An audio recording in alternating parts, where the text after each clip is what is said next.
Olá, moçada. Tudo bem com vocês?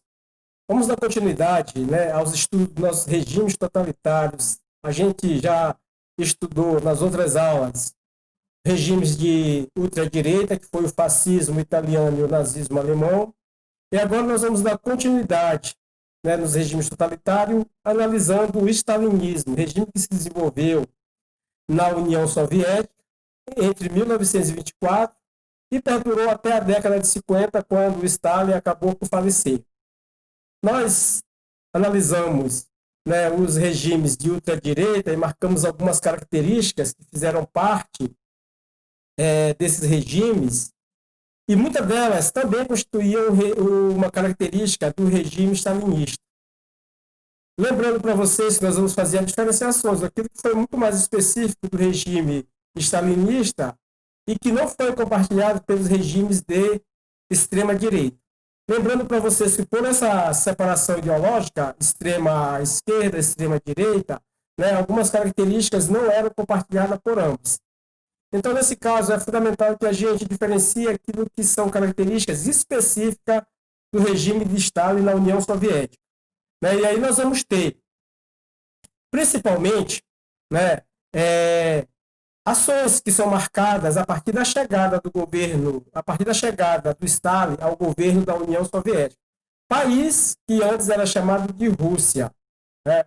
E dentro desse contexto de surgimento de um governo comunista na Rússia, é necessário que a gente relembre a chegada ao poder dos bolcheviques, que com o apoio dos soviéticos fizeram a Revolução de Outubro de 1917, sob a liderança, eu diria, de uma tríade que controlava, que comandava os soviéticos e comandava também os bolcheviques, que era sob a liderança do Lenin, né? Nós tínhamos ainda o Leon Trotsky e nós tínhamos também o Joseph Stalin, que é esse personagem do qual a gente vai falar agora, né? O governo do Stalin.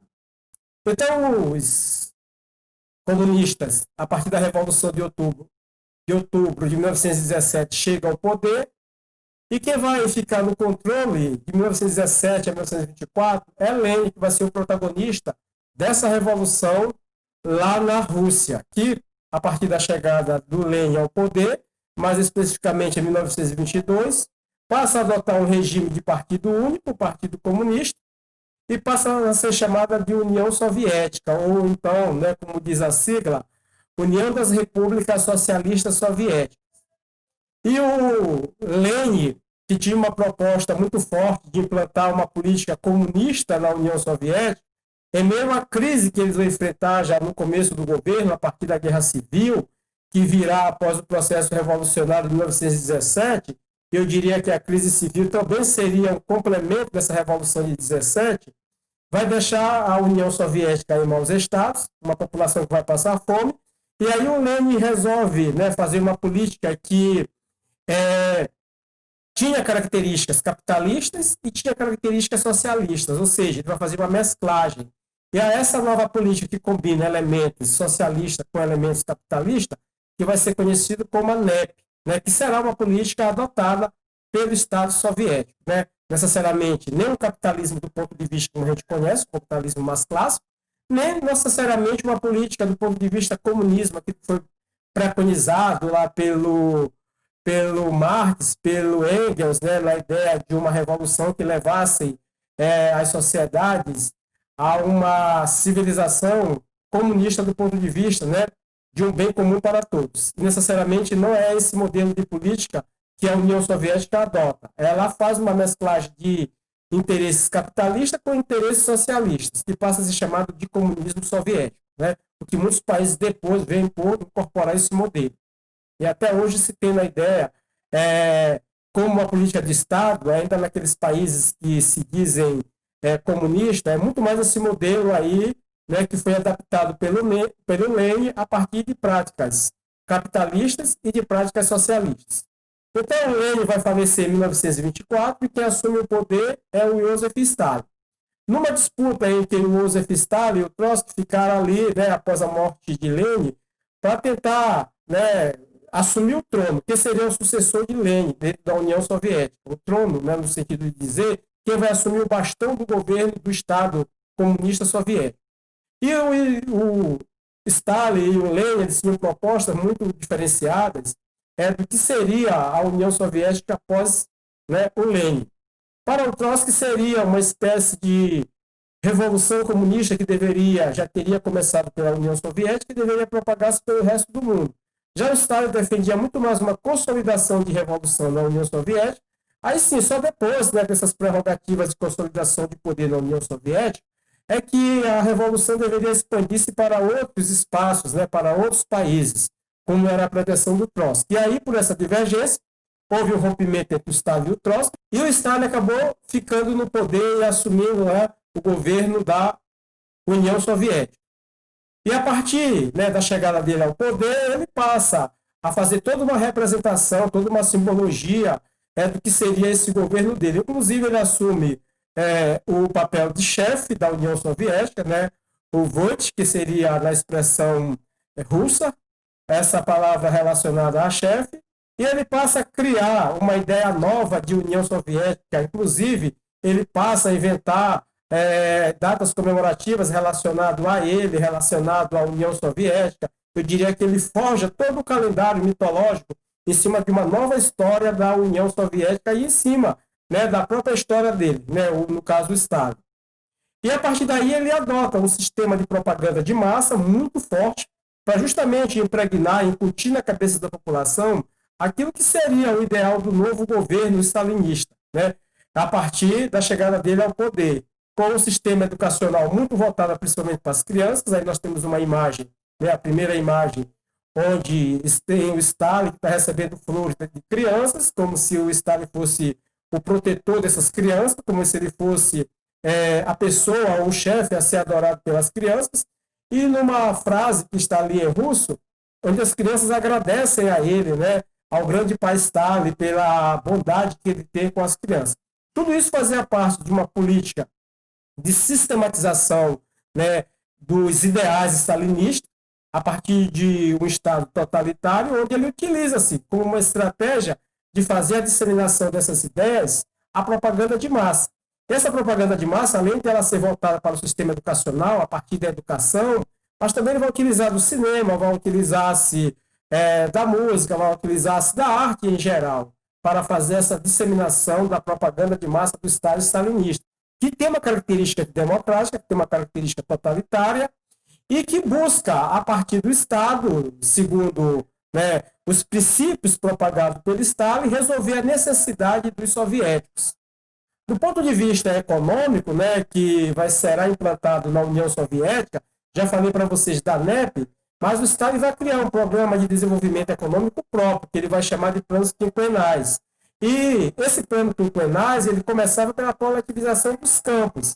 Lembrando que a União Soviética, predominantemente, era um país agrário, onde a maior parte da população vivia nos campos, vivia da exploração agrícola, principalmente, né, embora houvesse também o desenvolvimento de um setor pecuarista, mas principalmente em função da demanda de terras propícia à agricultura, a União Soviética estava muito pautada em cima de uma produção agrícola, que estava na mão de uma classe social, né, de pequenos camponeses chamados de kulaks. Então, essas terras serão apropriadas pelos Estados soviéticos, onde o Stalin vai criar as chamadas cooperativas de trabalhadores, mais conhecido como sovkhozes, mas também vai criar as fazendas públicas, fazendas do Estado, que estavam sob controle total do Estado, que é chamado de kolkhozes. Então, lógico que houve uma resistência dos kulaks, com relação a essa política, né, que, de certa forma, o Stalin vai acabar por perseguir esse grupo social e enviará ele para os campos de trabalho forçado, principalmente na Sibéria, porque o regime stalinista ele vai criar uma perseguição a opositores do regime, né? Então, para consolidar essa perseguição aos opositores do regime, o Stalin ele vai criar toda uma política de perseguição que vai ficar conhecido como os expurgos, né, de Moscou, ou os expurgos da União Soviética, onde todos os grupos sociais considerados indesejáveis, opositores do regime, ideologicamente contrário ao que pensava Stalin, serão perseguidos. né? Então, os planos quinquenais, eles começam pela coletivização dos campos, pela exploração do setor agrícola, mas depois eles dão um passo mais no sentido da industrialização. Aí nós temos, né, nessa imagem de baixo, justamente jovens soviéticos trabalhando na indústria de fabricação de máquinas para a agricultura, principalmente, mas depois para a fabricação de máquinas para uso durante a guerra. E jovens serão a principal mão de obra a ser educada, a ser preparada para esse novo modelo de economia a ser desenvolvido na União Soviética. Então, eu diria para vocês que a União Soviética desenvolve principalmente a partir dos planos quinquenais a exploração do setor agrícola, mas também a exploração da indústria, que vai ser desenvolvida na União Soviética, inclusive com o apoio do capital internacional e com o apoio do conhecimento científico, do conhecimento técnico fornecido pelos Estados Unidos, que de certa forma é meio que contraditório, um país de ideologia comunista, captando mão de obra, né, recebendo colaboração de uma mão de obra intelectual a partir dos Estados Unidos, né, que serão as pessoas que vão dar aula, vão preparar essa juventude da União Soviética para trabalhar nesse novo empreendimento industrial, que será desenvolvido e será muito forte na União Soviética. E um dos aspectos positivos dessa industrialização, desse desenvolvimento econômico da União Soviética, é a participação de mulheres, né, que serão valorizadas no mercado de trabalho tanto quanto os homens. Né? Lá não terá essa diferenciação salarial, esse preconceito, essa rejeição da mulher no setor produtivo, seja ele o setor agrícola ou seja ele o setor industrializado. Porém, com o passar do tempo, gradativamente, né, essa mão de obra intelectualizada americana ela será dispensada, a partir do momento, inclusive, em que o Estado militariza essas empresas, né, que agora vão passar a ter total controle, né, do aparato militar, principalmente, né, da polícia que fazia a segurança do Partido Comunista, da polícia que fazia um trabalho secreto, né, que era a NKGD, que vai fazer todo um trabalho lá de investigação e de perseguição aos adversários do regime.